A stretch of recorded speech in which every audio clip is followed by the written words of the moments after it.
Tonight we have background information on the troubles on Station Street following the shooting there over the weekend. 2 women were shot and a meeting has been set up by Mayor Kelly's office with the businesses on Station Street.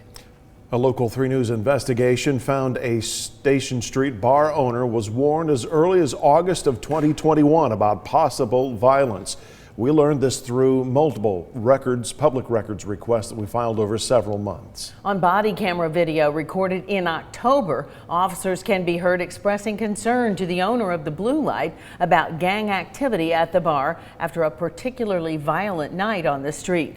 Our Liam Collins has been looking into this for months now, and he's live in the studio with everything he's learned. Liam. Yeah, Greg, Cindy, our months-long investigation began when we received this video of a fight breaking out on Station Street in February. Westbound Bar was reprimanded by the city's beer board last week for this incident, but across the street, Blue Light owner Brian Joyce doesn't feel like that was fair because last time his bar was blamed for a fight, his beer license was full-on revoked. We looked into his claims of unfair treatment and found what appeared to be a conflict of interest. But I was trying to get as many people there as possible.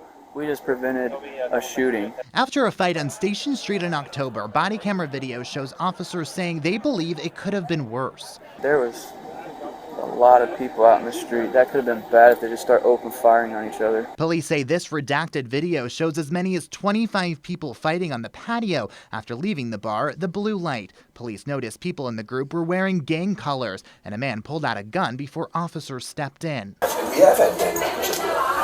Brian Joyce owns the Blue Light. In the video, he can be seen speaking with an officer who expressed concerns about the crowd the bar was attracting. Do you remember the conversation you and I had before this place ever opened? Yeah, of course. And I told you that my concern that this is going to be Coyote Jacks all over again? I remember it distinctly. Coyote Jacks was a bar on Cowart Street that shut down in 2019 after several deadly shootings that police say were gang-related. So that's what you had there. You had a rival gang that literally just got into a fight.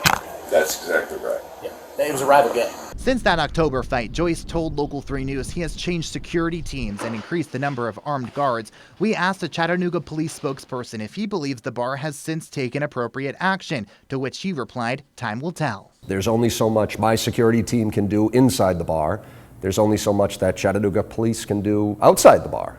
But I think we're all doing the best we can. The bar's beer license has been revoked multiple times because of fights, but he says he doesn't believe his bar was policed fairly, saying officers were called out to his bar more often than the ones across the street. According to an internal affairs investigation, 9 officers were hired by Woodlot Development Corporation to work security. That company is owned by Dwayne Carleo, who also owns Westbound and Reagan's Place Bar in the building. The investigation found officers were collecting money from the bar managers and appeared to be working security for the bar. It also says half of the officers didn't receive department clearance to work the job as required by city policy. They were being paid for by one of my competitors on the street, which is a conflict of interest and is also illegal. Illegal because officers are not allowed to work security at bars. The department temporarily suspended the officers' extra jobs in December, and it's not clear if any of the officers were punished. So we have our security team in place here to make sure that the Blue Light and our customers are safe while they're inside the bar.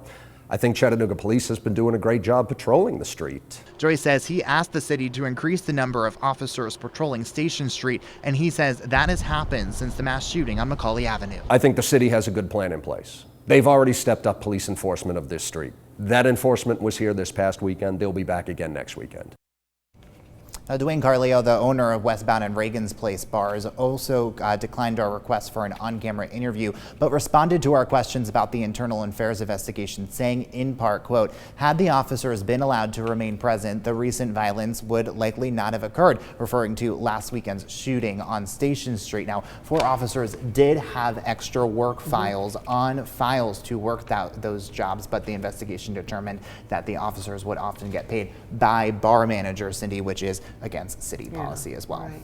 You've looked into a lot and uncovered a lot, and this is ongoing with the mayor meeting in a couple of weeks with the bar owners. Keep following it. Yeah, certainly will. Thanks, All right. Cindy. Thanks, Liam. Thank you. Greg?